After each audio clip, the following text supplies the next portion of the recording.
Octopath Traveler is out on Switch and across the board has a pretty positive reception. My review was high on it and a lot of people seemed to dig its blend of classic Super Nintendo JRPG feelings and modern touches. Overall, the 2D sprites and turn-based combat appear to be like something right out of an old Final Fantasy.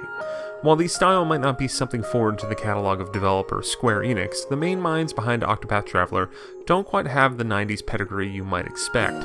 However, for the better part of a decade, Tomoya Asano, Keisuke Miyauchi, and more have been cultivating a corner of Square that is committed to making well-crafted modern takes on old-school ideas.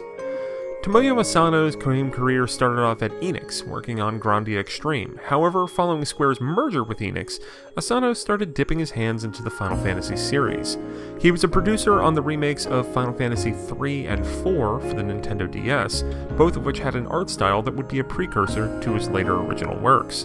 The first of which was his last in the Final Fantasy series for the time being, as he worked on Final Fantasy The Four Heroes of Light, a throwback RPG that paid homage to a lot of the older games in the series. That game essentially directly led into working on Bravely Default and its sequel, Bravely Second. A lot of that core team stayed with Asano throughout his path from Four Heroes of Light to Octopath Traveler. Masashi Takahashi, who has recently been making the interview rounds for Octopath Traveler, started off working under Asano, going from an assistant producer on Four Heroes of Light and eventually becoming the primary producer on Octopath. Octopath Traveler's director, Keisuke Miyauchi, doesn't have the same journey as Asano and his team at Square Enix. Working for Octopath's co-developer Acquire, Miyashi's background is more in the Tenchu series. His team at Acquire actually didn't work on Asano's previous Bravely games, so the bulk of the staff that created Octopath Traveler actually have no history with Bravely Default or Bravely Second. With the early returns on Octopath Traveler being strong, the team behind it will likely go back to making more RPGs for Switch and maybe other platforms too.